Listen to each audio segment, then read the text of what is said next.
যত প্রকার আমল আপনি করেন, এর মধ্যে কিয়ামতের ময়দানে সবচেয়ে ওয়েটফুল আমল হবে, সবচেয়ে ভারী আমল হবে আপনার সুন্দর আচরণ।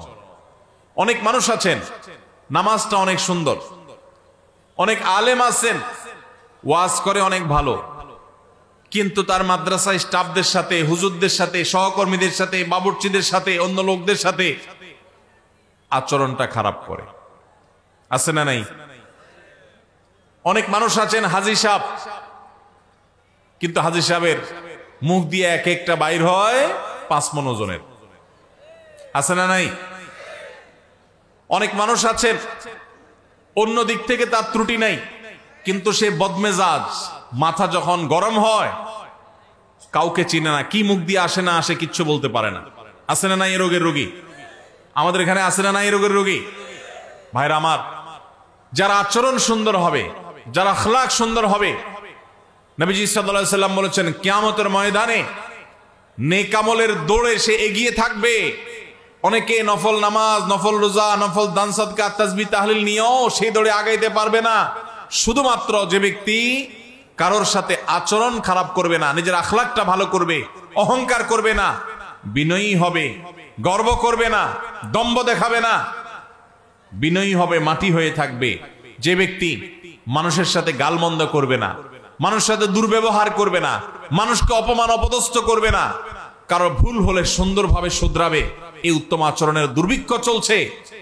এটার ভয়াবহ দুর্ভিক্ষ চলছে, এর বড় আকাল চলছে, বড় অভাব চলছে আমাদের সমাজে। আখলাক ভালো, আচরণ ভালো সেই মুসলমান আপনি খুব বেশি পাবেন না। দাঁড়িয়েলা মুসলমান পাবেন, বোরকা পরেন সেরকম বোন পাবেন, কিন্তু সেই বোন স্বামীর সাথে, শ্বশুরের সাথে, সন্তানদের সাথে, যারদের সাথে, অন্যান্য প্রতিবেশীদের সাথে আচরণ করতে গিয়ে নিজের মুসলমানিত্ব ভুলে যান।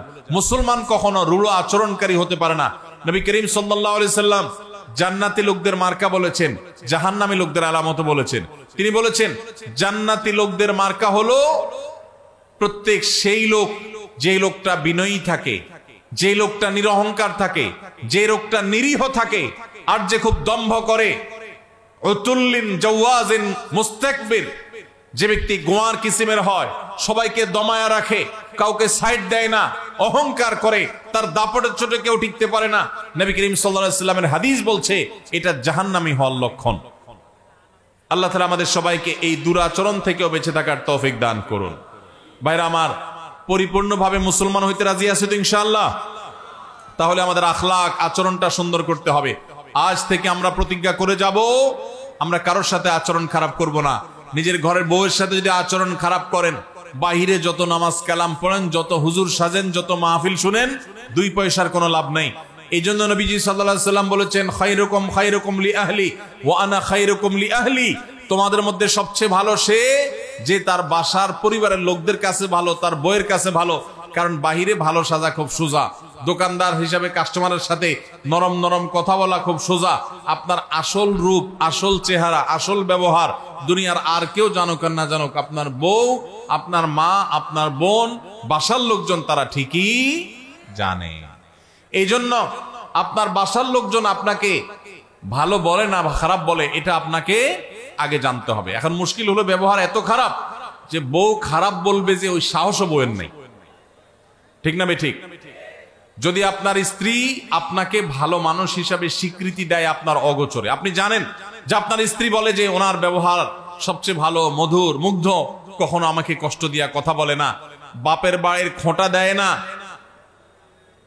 অনেক মানুষ আছে নামাজ কালাম পড়ে, বউরে বাপের বাড়ির খোঁটা দেয়, আছে না নাই?